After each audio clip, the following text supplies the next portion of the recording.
हैं कि इनको कैसा लगा ये सफ़र हमारे साथ। मुझे बहुत अच्छा लगा सफ़र, क्योंकि मेरा तो सारे जितने भी मैंने सफ़र किए इराक़ ईरान सब हॉलैंड के साथ किए, क्योंकि इनकी सर्विस बहुत अच्छी है।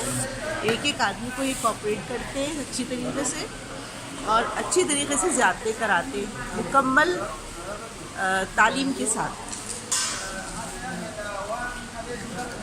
यहाँ पे दीगर सर्विसेज जैसी थी जिसमें दुआएं और मुख्तलिफ़ तरह की आप लोगों को जो फैसिलिटीज़ दी गई उसके बारे में आप क्या कहना चाहेंगे? फैसिलिटीज़ बहुत अच्छी थी। जिन होटलों में हमें ठहराया गया है वो बहुत अच्छे लेविश होटल थे और बहुत अच्छी सर्विस है, बहुत अच्छी सर्विस है। किसी किस्म की कोई हमें परेशानी नहीं हुई। हमने बहुत अच्छी तरीके से उम्रा किया, आसानी से, हमें बहुत अच्छी तरीके से कर लिया हमने। उम्मीद करते हैं कि ये सफ़र आपके लिए बहुत अच्छा रहे और आगे भी आप हमारे साथ अल हरमैन में ट्रैवल करें। इंशाल्लाह बहुत शुक्रिया। इंशाल्लाह।